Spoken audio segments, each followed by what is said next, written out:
Good morning, everyone, and welcome to today's Spouse Link live stream. So, we often hear how great it is on the other side, but we also often forget that adjusting to life after active duty is a major life change, and it's going to bring a lot of stress as well as benefits. Whatever your rank or your spouse's rank or position in the armed forces, there is a very specific lifestyle that's required of military families, and we all live it for the most part. That requirement goes away when your service member and their family transitions out and often leaves a military spouse feeling all sorts of ways. My guest today is Teresa Shick. She's the founder of the Pillar Foundation, which is an organization designed to support military spouses of Naval Special Warfare service members to help them adjust to life after active duty.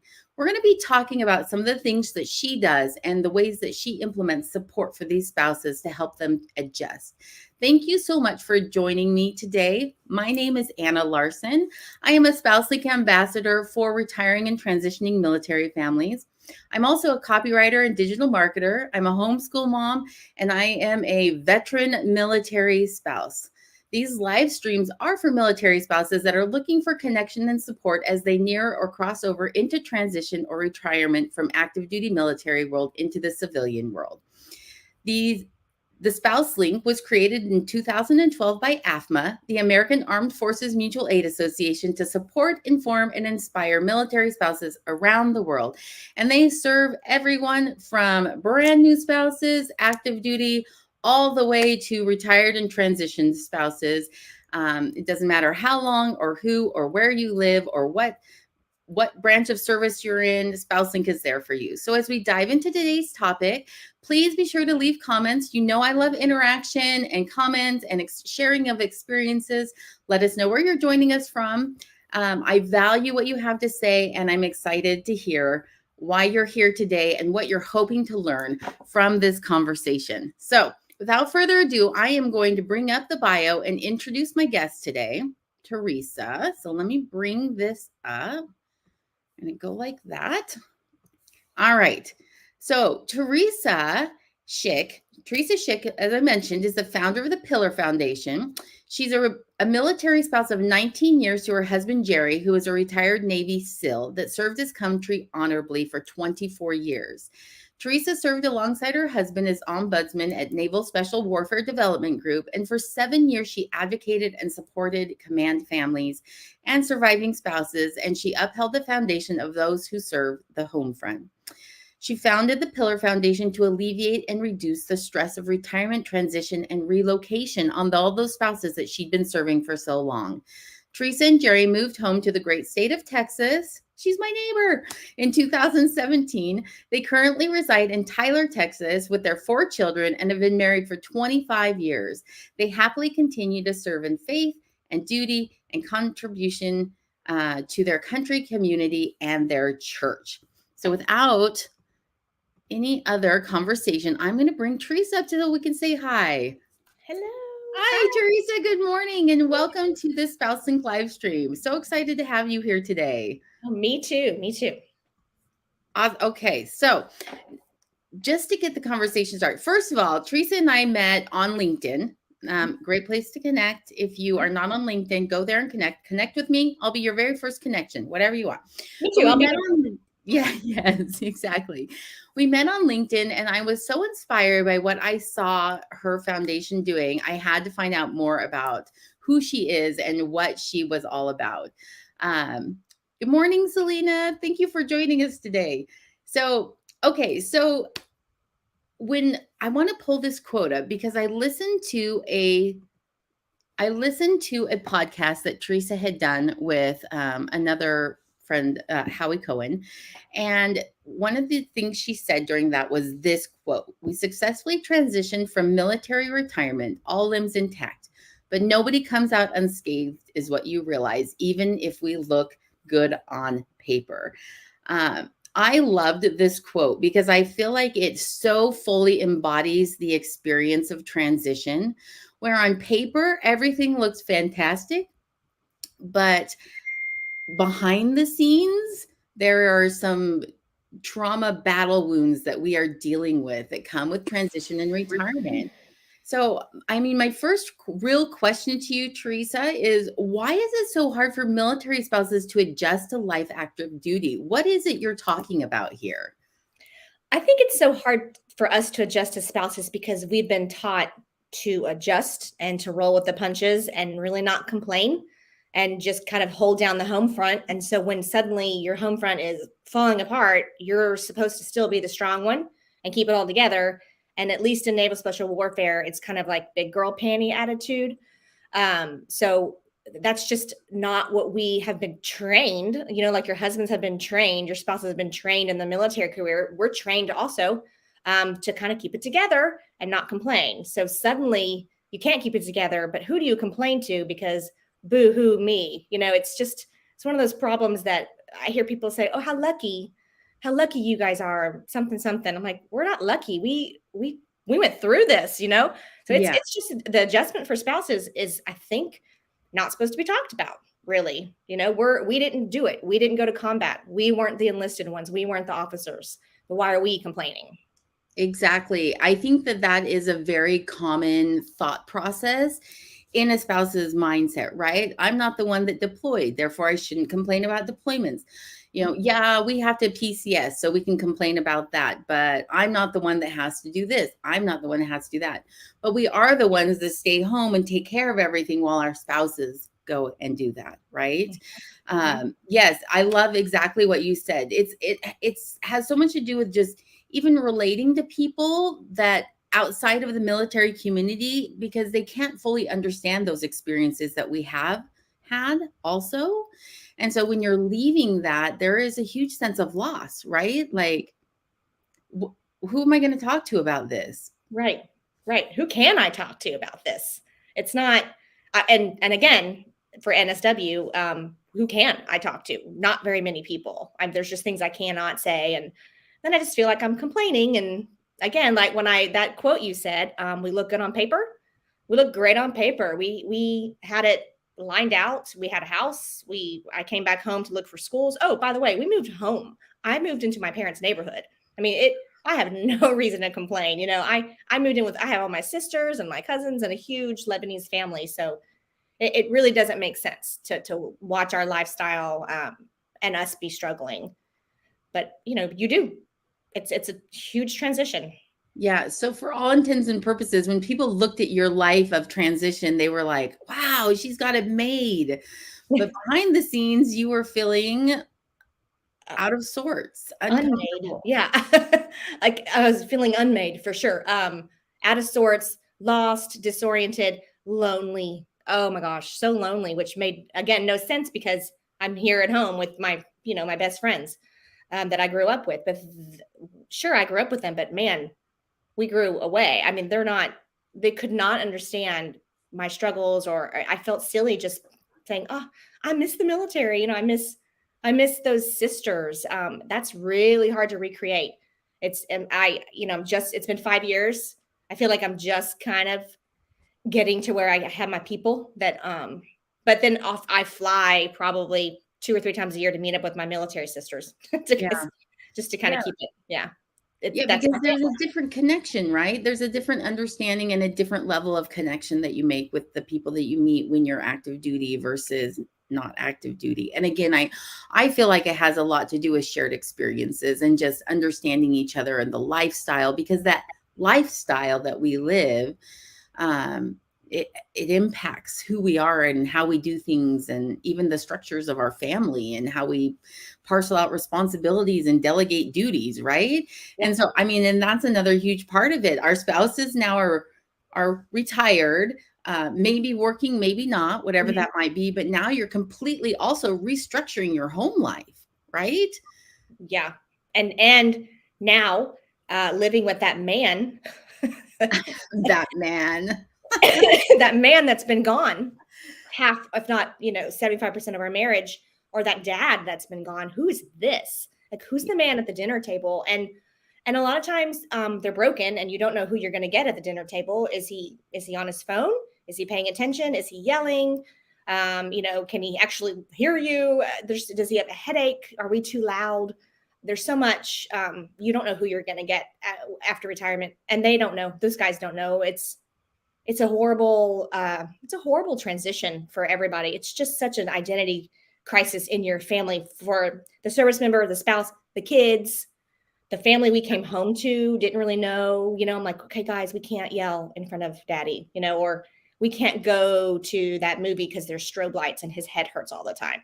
It's kind of a having to explain to the civilians who we are now. It's because it's not who we were when we left. When we got in, we're just Yeah. different. And it's almost like you do feel like you have to explain or make up or tell the reasons why certain things, right? I found myself doing that a lot, like social situations.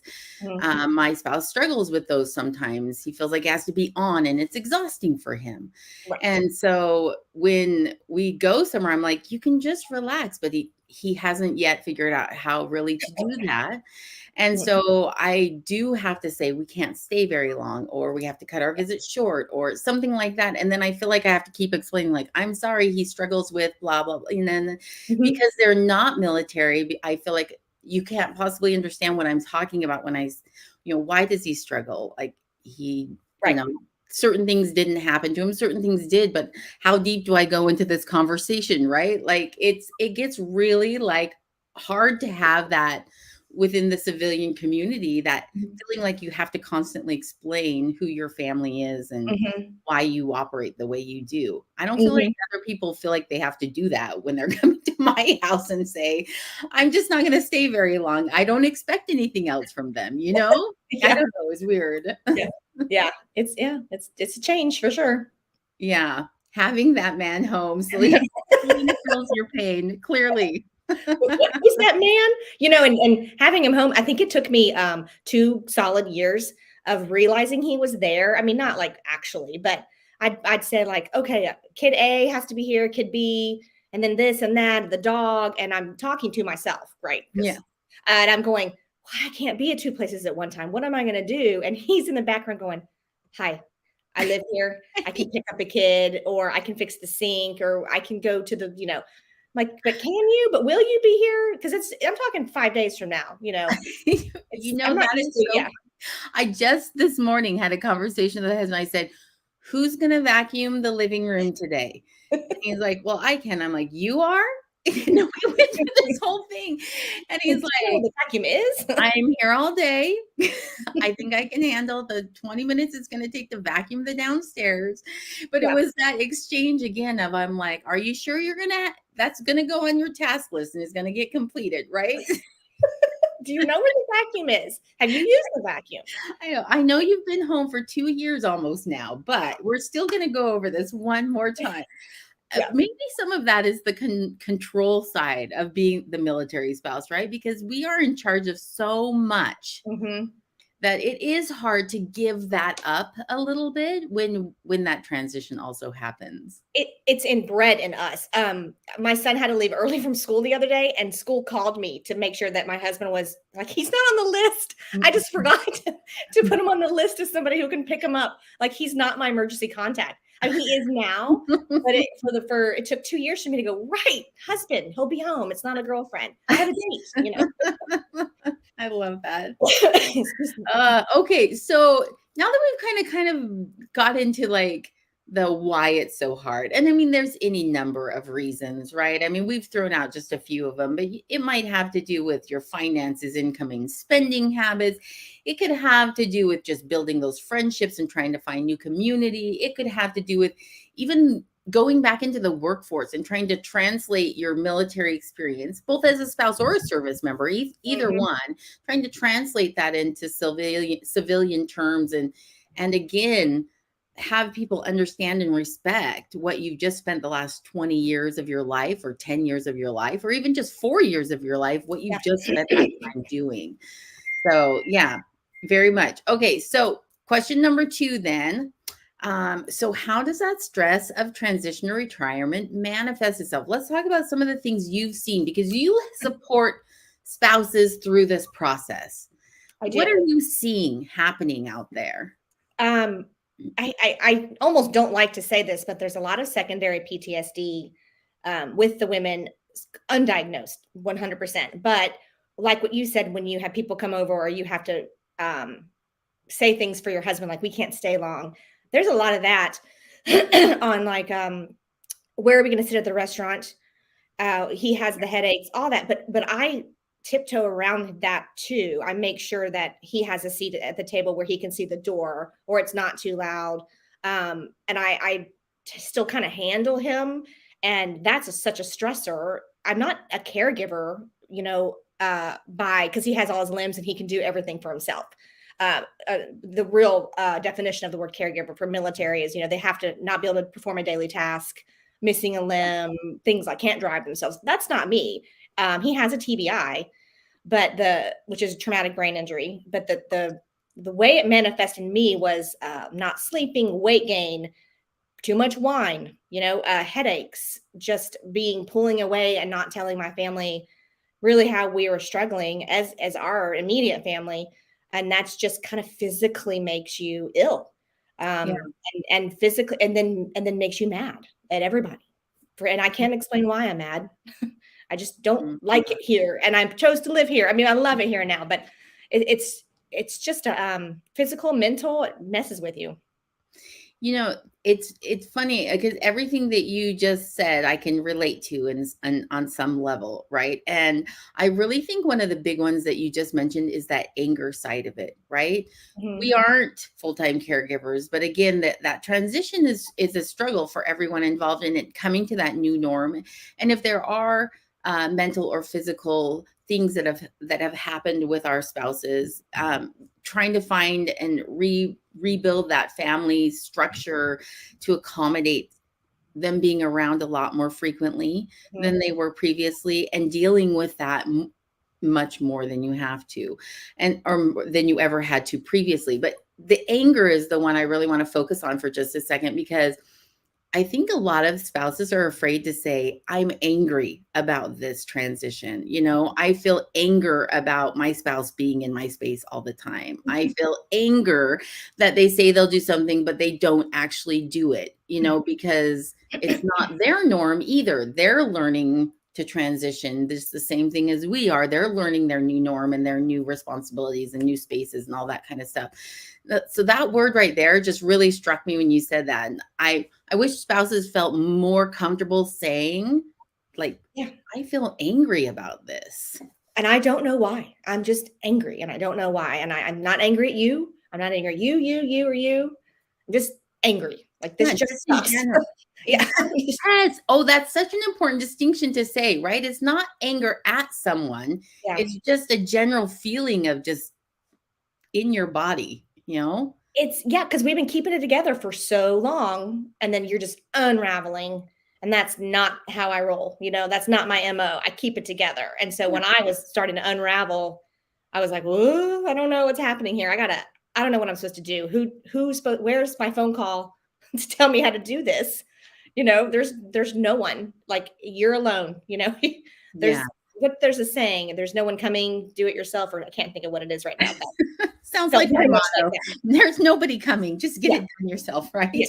You're grown up now. Like, there's no one telling the guys what time to wake up, what to wear. We don't know in 2 years we're still going to be here. That's weird.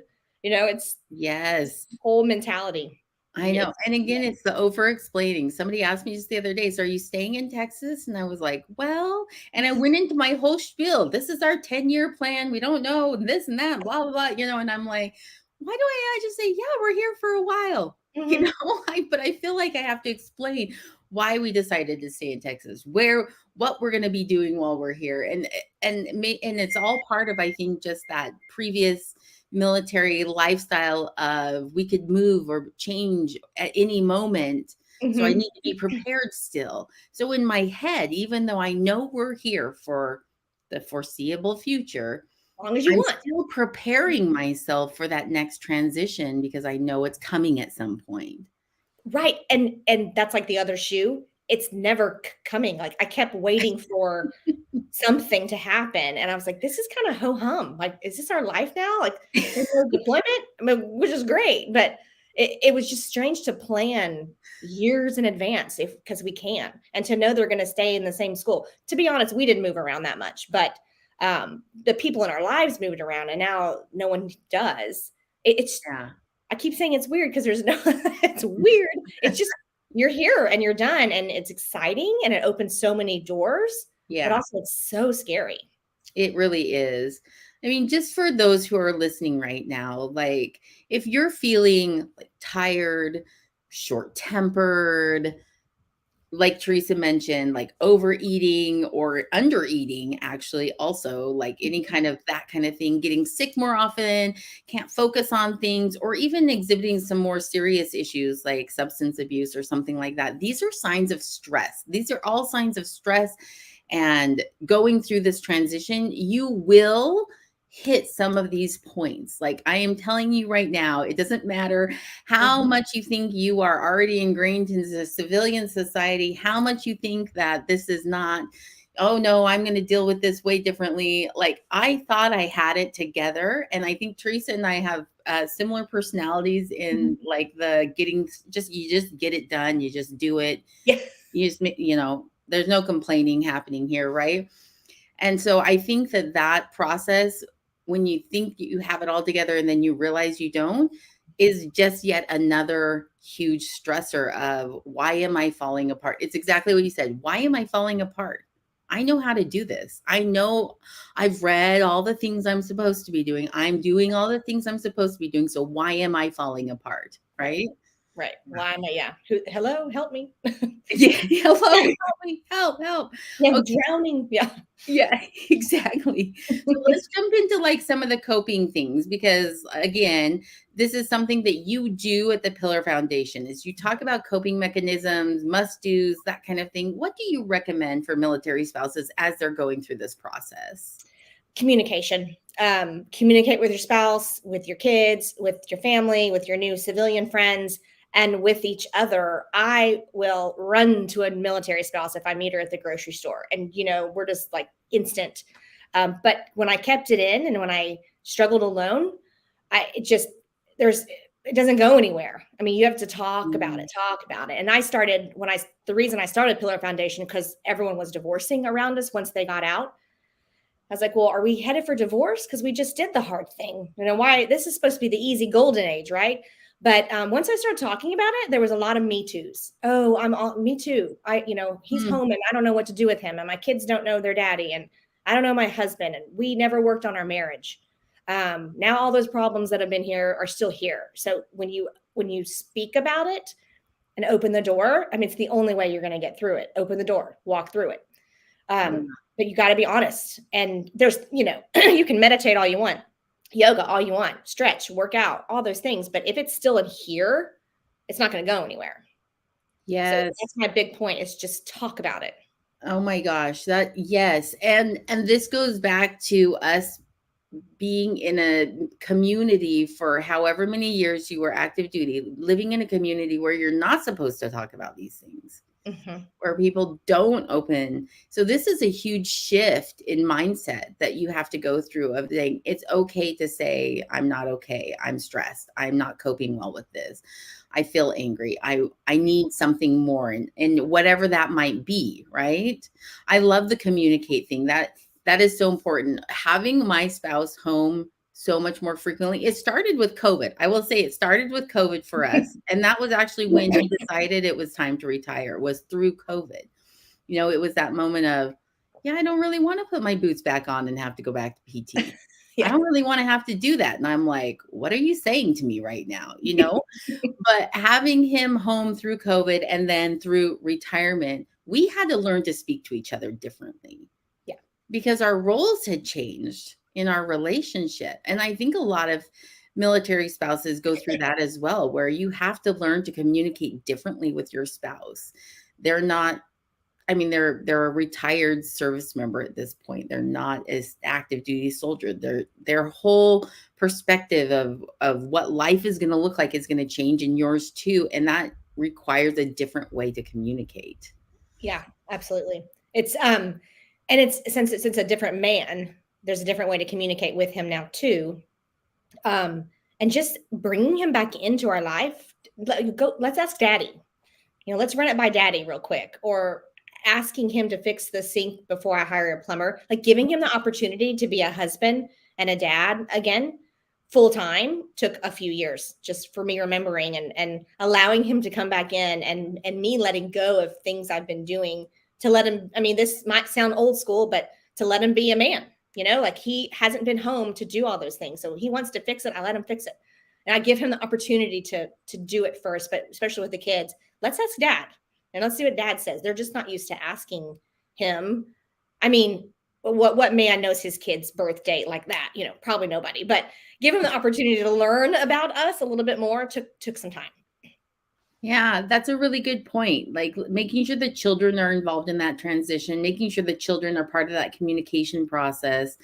And I do love the idea of just and pushing them to be part of what our lives have looked like for so long while they were active duty, right? So our life being little things like go ask dad what they think. For me, a lot of it is, hey, dad's going to go check your homework. Right. Dad's going to do this now. Things that I would typically have done. Oh, dad's going to take you to your creative writing class today, not mom. Mm-hmm. Right? Those things that I typically would have done, and now he's taking that, and it's helping them build a relationship with their father too, which I think is really important. I mean, because he's missed out, and they've missed out a lot on each other's lives for the duration of my children's lives. I mean, it's at least a decade that they didn't really get to spend time with their father the way they get to spend time with him now. So, yeah. My oldest is 18. She doesn't know him very well. And I think that's the oldest daughter daddy type typical relationship as far as I've talked to with my girlfriends. Their oldest daughter and the dad are kind of, like this. But my youngest is 11. And we've been out 5 years. So she has a whole different dad, different childhood memory. She doesn't remember him gone very much. She doesn't remember him coming home with long beard and, the videos we have of him coming from deployment. She's not in those, so it's different. But yeah, they lost so much time with the kids. I can't imagine. Can you imagine going on a business trip and coming home and your spouse goes, your baby walked yesterday. You missed it. Oh, I can't. In fact, this year I had an opportunity to go to a work conference, and it was over my daughter's birthday. And it was heart-wrenching for me. I'm like, I can't miss a birthday. He's like, I've missed a ton of birthdays. And I'm like, all the birthdays. Yeah, but I can't miss a birthday. I didn't go. I was like, I'm not going. I have to be home for her birthday. Yeah. But it's little things like that, right? And maybe part of that fear is the fear of, I've always been there, and letting some of that go and letting him step in that space. That's a really interesting thought. Like, that's one of those I feel like I'd have to really marinate on for a little bit. Like, what's my motivation behind having to always be there? Part of it, of course, is I love being a mom, right? And I love my kids and I want to be in that space with them. But is some of it the fact that I'm afraid that it won't go as well or be what she's used to, and it's the understanding that it's okay for it to be a little different now that my spouse is home full time, that he's no longer active duty, that those requirements of active duty life are no longer there. So maybe it's okay to let some changes happen and different things become our norm in that sense. Anyway, that's kind of one of those deep thoughts I'm going to have to take home with me this week. Write that down. I think that's control. That's a control. It probably really does. I'll come back to the fact that I've always been in charge of it. So I can't possibly let that go right now. Right. It's larger. We're in such an unknown territory, and we are in such a controlled situation, active duty. And now you're just like flailing. You can do whatever you want, whenever. Like, huh? Right. I don't know how to do that part. Right. Yeah. That's funny. So again, for anyone listening right now, like just when you're starting to think about it, I think the big thing here is give yourself a little bit of grace. And we're going to talk about that in my next live stream too. Just giving yourself some grace, like be kind to yourself.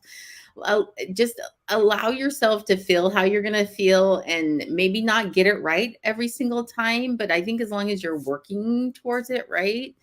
And then all those typical stress release things, yes, do them all. Journal if you're a journaler, exercise if you're an exerciser, meditate, the yoga, all that. Go to a therapist. All those things that are the typical suggestions for reducing stress. Do those too. Find a hobby, make your friends, get your community, talk to your spouse friends, all of that kind of stuff as well. Okay, so I want to jump into really kind of the last question of the day, which is talking about when you are a transition spouse and now you're watching these other spouses come up behind you. How can you serve as a mentor for others? Because that's really what you do through the Pillar Foundation is you are mentoring spouses through this transition time frame. So what would you recommend for all the spouses out there that are now veteran spouses, myself included, right? I mean, I'm going to just tell a little secret here. Some of the reason I do this live streams is it's selfish. It helps me work through the transition, right? Yeah. So what would you suggest or recommend? I have a resource list that my colleague and I just constantly update. So if I see, excuse me, it's Texas. It's like winter last week, summer today, and it's raining. We have a resource list that we keep, and it's like logistically, let me help you with how you find that scholarship. I'm a big resource connector to people, and then also people connector. So if I realize that, you should meet Anna Larson. She lives in Fort Hood and she's got these people lined up. I'm just trying to help as much as I can on make sure they have the resources they need. Like teach them to fish, don't be an enabler, but show them how they can help their family. Hey, did your husband go through this program? Or you've got this program, or your kids can do this camp. There's so much out there that people don't realize for military. There's so much not out there for military spouses, which is why we created the Pillar Foundation, because we need all the assistance as well.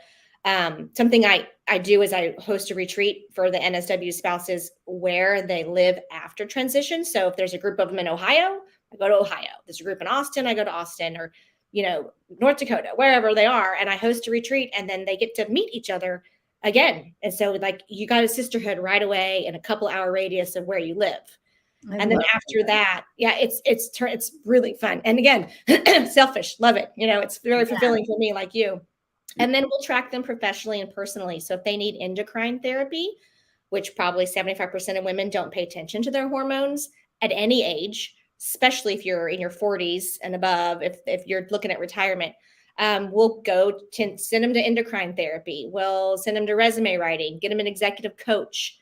Whatever mental health resources they need, because it all has to be treated mentally, physically. All your cups have to be filled, and all our cups were filled because we had such a chosen family, and then it's kind of gone and lonely. So we're just trying to recreate that for the ladies. But a lot of it is that after part of who am I? What am I going to do? I don't know what I want to be when I grow up. I've never had a chance to do what I want to do because maybe you're stay-at-home mom, or maybe your husband was gone too much. So giving them that opportunity and the resources to keep going and be successful as a spouse, as a mom, as the pillar of their family. That's really what we're about. Oh, I love that. The pillar of their family. Is that where you came up with your name? Yeah. Clever. I love it. And now we have, when we have these retreats, I like to call them a girl at every port.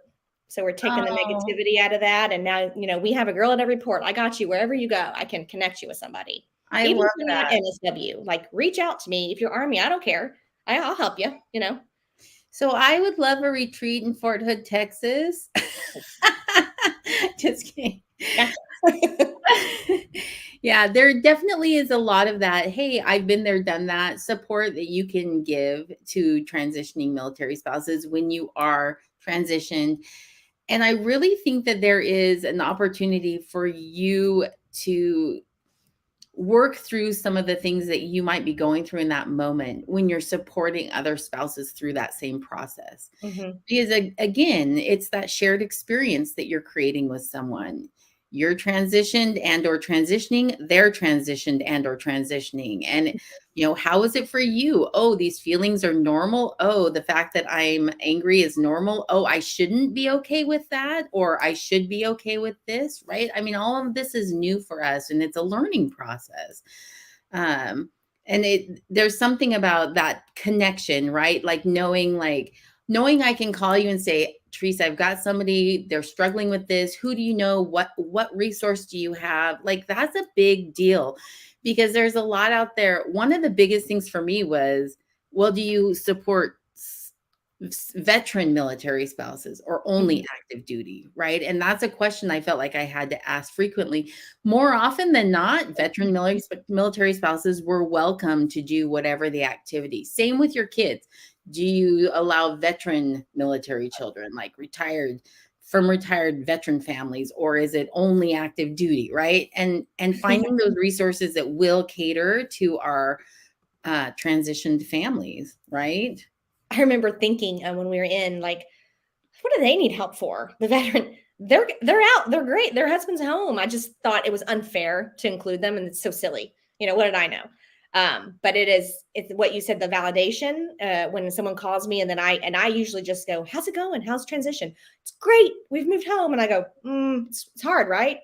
You don't have to fake it. You don't have to fake it. That's a big takeaway too. Don't fake it, because it's just going to hurt. There's resources for sure. Call and ask me. That's kind of my jam. I love to solve a problem and to connect people. I'll stop whatever I'm doing. So that's perfect. Yeah. Okay. So Teresa's our resource lady. Okay. I'm going to take you up on that. I'm going to be like throwing things at you. Teresa, I need somebody for this. Teresa, I need somebody for that. Yeah, I love it. Because there is a lot out there. There is a lot out there that we don't know about. And until you are going through that process, you're not looking for it. So when you need it most and then you can't find it, that's super frustrating. So please, I'm just going to throw this out there to anyone listening right now. Lean on us, Spouse Link, the Pillar Foundation. Lean on us for those resources, for answering those questions, for connecting you with the people that can help transition you through this process from active duty to civilian life. Right. What if we all have the same problem and we don't say it, and nobody knows there's a problem to solve? How do we solve it?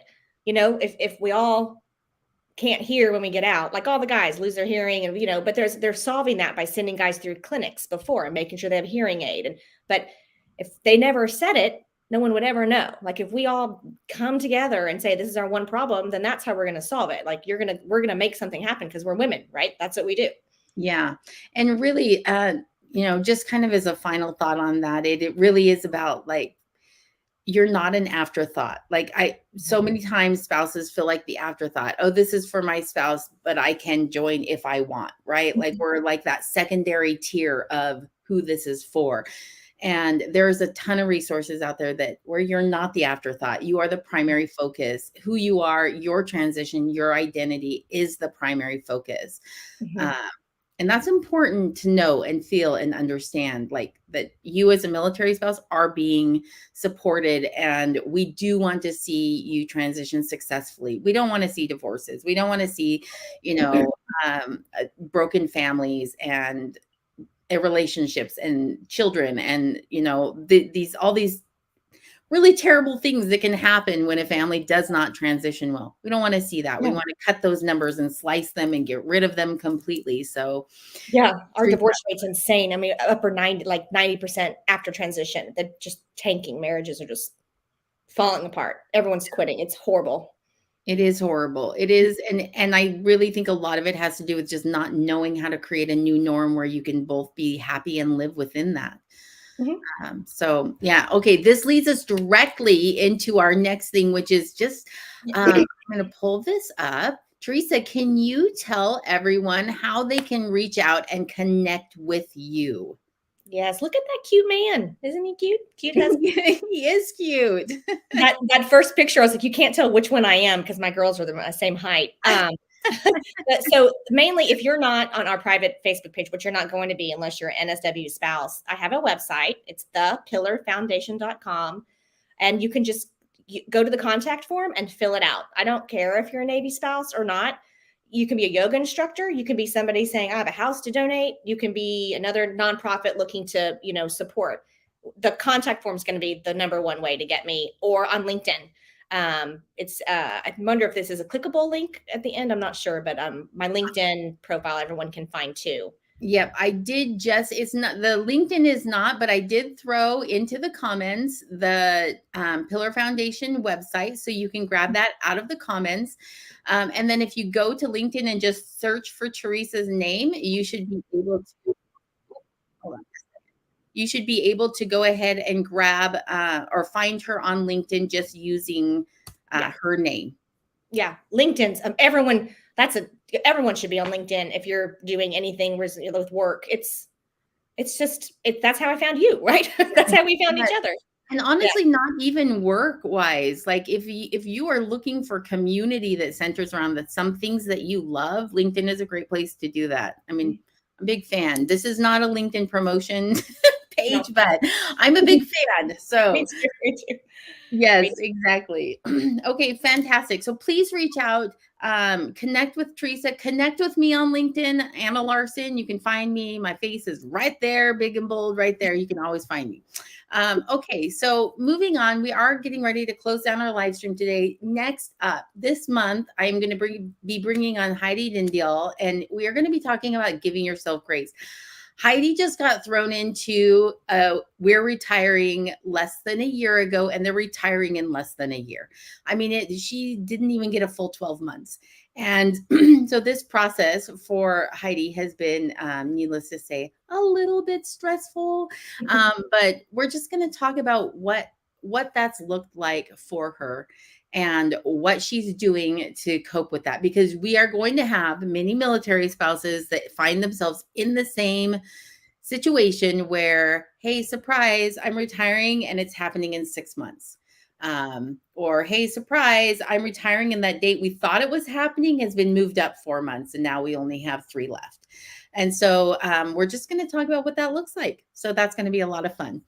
All right. So let me take that down. Teresa, thank you so much for joining me today on this SpouseLink live stream.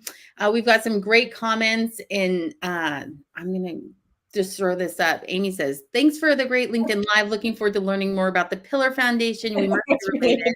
I've never met another Shick.